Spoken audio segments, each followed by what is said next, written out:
Palavra de Especialista. O programa Palavra de Especialista está de volta no ar e eu converso hoje com o professor Renato Alves, que fala sobre a violência do jovem na escola. E como é que o professor, a escola, como é que ele deve se posicionar no caso desse clima de intimidação que muitas vezes pode acontecer de uma gangue, de um grupo de alunos que agem de forma a intimidar? Eu também sou professor, né? Estou dizendo isso também porque eu também sou professor, eu também dou aula, né? E aí a gente tem que lembrar, assim, que a intimidação, muitas vezes, ela acontece de vários lados, né? E a gente está sempre aqui lembrando muito essa intimidação de alunos, né, contra professores, alunos contra escola. Se for lembrar até muito pouco tempo atrás, se vivia um outro tipo de intimidação, que é a intimidação da instituição escolar, da direção da escola, dos professores, contra os alunos, né? Desde as histórias lá da palmatória, dos castigos físicos, que graças a Deus foram abolidos, né? Até a constrangimento, muitas vezes, né? Da nota, dizer que era burro, deixar de castigo de pé lá na frente, essa coisa toda. Então, quer dizer, quando a gente também, estou lembrando um pouco essa história, que assim, essa violência também ela foi aprendida através da escola. Hoje está se tendo a contrapartida também disso, né? Onde muitas vezes a direção, a escola se sente intimidada por grupos de pessoas que não vou dizer nem que são alunos, porque aluno vai na escola para aprender, né? Mas que estão na escola para qualquer outra atividade, menos o aprendizado. Então, acho que essa é uma coisa que é importante. A segunda que é importante lembrar, que a escola, e isso é muito fundamental, não é um grupo contra outro, não é professor contra aluno, aluno contra professor. A escola está lá para fazer um trabalho coletivo e cooperativo em relação ao aprendizado. Para isso, você tem que ter alguém que ensine e alguém que esteja a fim de aprender. Alguém que esteja a fim de ensinar e alguém que também esteja a fim de aprender. E se não tiver essa colaboração desses dois lados, não tem aprendizado. Quando a gente coloca como se fossem grupos rivais, daí de cara a gente acaba com qualquer possibilidade de aprendizado, né? Então acho que esse é um outro ponto. Um terceiro ponto, né, se a gente considera isso, a escola tem que ser um campo aberto também para o diálogo. A gente vai para a escola para aprender a conviver com o outro, né? Esse outro pode ser um conhecimento que é diferente daquele que eu trago de casa, pode ser um conhecimento que é diferente do conhecimento do senso comum, que é o conhecimento da ciência, como também eu vou para a escola para aprender a conviver com outros gostos, né, de outros gostos culturais, outras realidades, né, sociais, outros estilos religiosos, outras culturas. Então a escola também é um espaço onde eu vou aprender a desenvolver minha tolerância.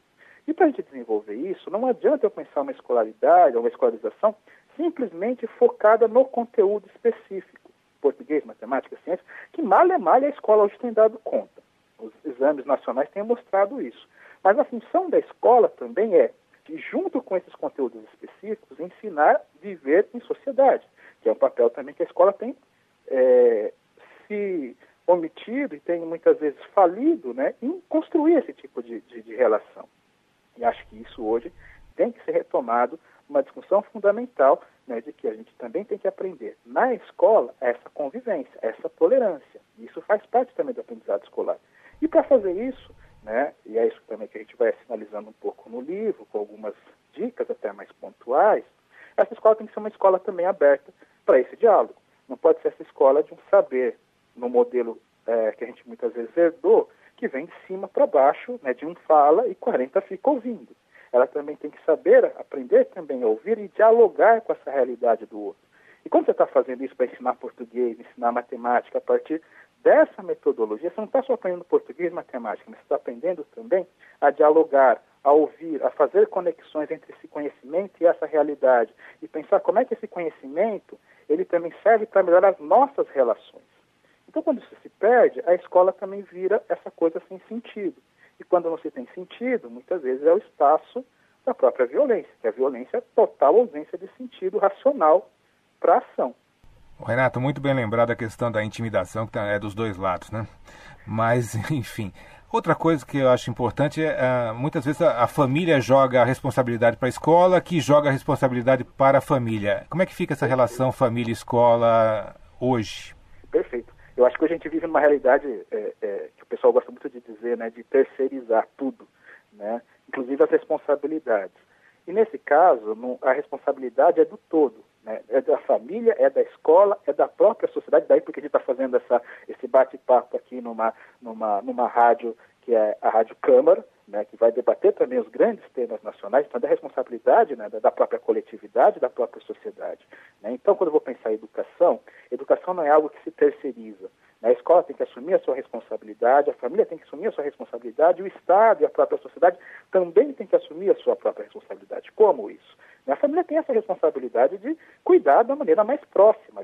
Ela é o núcleo basal de onde saem essas crianças, de onde sai o núcleo formativo desse sujeito. A escola vai ampliar esse núcleo aprendendo a conviver com outras famílias, com outras culturas, com outros estilos e aprendendo a fazer uma conexão de que, além desse grupo nuclear, a gente também faz parte de um grupo maior. A gente pode chamar da nossa comunidade, do nosso estado, da nossa nação. Né? E o Estado tem que cuidar também disso, enquanto a dimensão pública, né, de dar as condições para isso. E as condições para isso vão atravessar vários outros direitos. Não é simplesmente colocar a escola, colocar o professor. Hoje a gente sabe que a educação depende, né, de conseguir chegar nessa escola. Então, as histórias que tem ônibus escolar, pega essas crianças, leva para essa escola. Esse ônibus escolar é um ônibus decente, com condições de segurança, as crianças chegam lá inteiras. Está tendo alimentação, está tendo água potável, está tendo luz para essas crianças estudarem. Né? Essas crianças conseguem conviver num ambiente social onde a violência, onde o tráfico de drogas, onde ameaça a vida, ela é garantida por esse Estado. E tudo isso faz parte do aprendizado e da formação desse sujeito. Né? Então, nesse caso, não dá para a gente terceirizar. Pensar em educação, pensar na formação do humano, ela vai envolver a responsabilidade de todos. Quando um começa a querer também empurrar a responsabilidade para o outro, um dos grandes problemas é de que esse que é empurrado começa a se sentir como coisa. E se sentindo como coisa, não tem identificação nenhuma com o humano. E se não tem identificação com o humano, ele age com esse outro humano como se fosse coisa. E a gente vai entendendo essa relação do que a violência vai se tornando algo tão presente na nossa vida. Porque a gente também vai perdendo essa dimensão da formação humana, que é preciso ter essa identificação com esse humano para conseguir, inclusive, tratá-lo como humano. Isso a gente aprende. E não aprende só na escola, né? Isso você aprende em todo lugar. Então, isso é responsabilidade de todos. Nesse aspecto, só um último adendo, a escola também tem um aspecto fundamental. Porque a escola tem profissionais que são capacitados, que estudaram, que têm um aparato científico, inclusive, para ensinar pais, para ensinar a própria sociedade, para ensinar até, às vezes, o próprio governo e os próprios agentes públicos os melhores caminhos para isso. Então, quando a gente também se omite quanto professor, quanto educador, a ter também esse papel social, a gente também vai contribuindo para essa perda, né, da educação que a gente está tendo, como a gente tem nos dias de hoje. Né? Bom, Renato, para finalizar a nossa entrevista, eu conversei com uma professora lá daquela escola de Realengo, a escola que foi onde ocorreu aquela atrocidade em que um atirador, um ex-aluno da escola, matou 12 garotos, 12 meninos. E, enfim, ela disse, não, a minha escola nunca teve problemas, minha escola foi sempre ótima, aquele problema veio de fora para dentro, aconteceu, mas nós nunca tivemos problemas de violência, né? Na sua opinião, por que um ex-aluno volta para a sua própria escola? Naquele caso, você já deve ter lido muita coisa a respeito, por que ele escolheu como alvo aquela escola, aquelas crianças? Olha, assim, esse caso específico, ele parece muito mais, até onde a gente tem informação dele, muito mais um ponto fora da curva, algo que não é necessariamente a regra, do que necessariamente algo que acontece com grande frequência. Parece que aquele caso específico, como o próprio depoimento da escola, com a própria também situação mais atual, né, dessa escola aqui, né, na região metropolitana de São Paulo, de um aluno de 10 anos, que deu um tiro na professora, depois que matou, que muito mais parece assim, pontos fora da curva, né, fora da normalidade, e que está ligado muito mais a perturbações ali pessoais, né, do que necessariamente algo que tem a ver especificamente com a escola. Né? O fato dele ter escolhido a escola ali, sem dúvida, tem algum significado, né, pessoal ali para ele, do qual talvez não vai ter acesso porque essas pessoas, inclusive, já morreram. Né? Mas não é necessariamente algo muito comum.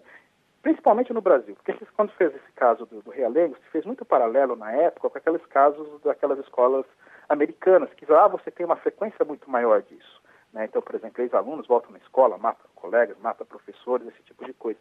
E parece que era até um pouco diferente dessa situação específica que se tinha aqui. Né? Nessas escolas americanas, isso está muito ligado, às vezes, à situação mesmo de humilhações que se sofreu dentro da escola. Né? E que levam muitas vezes a pessoa a voltar, né, à escola e descarregar toda a sua agressão ali naquele objeto que de alguma maneira, em algum momento também a agrediu. Né? Que parece que não é o caso, né, nessas duas situações, tanto no caso de Realengo quanto nesse caso aqui de São Paulo. Né? Então parece que isso está muito mais ligado a algum tipo de perturbação mental, desajuste pessoal, do que necessariamente uma questão ali conjuntural, inclusive pelas informações que se tem dessas escolas. Né? São escolas tidas como escolas modelos, né? Escolas que não tinham um histórico de violência, né?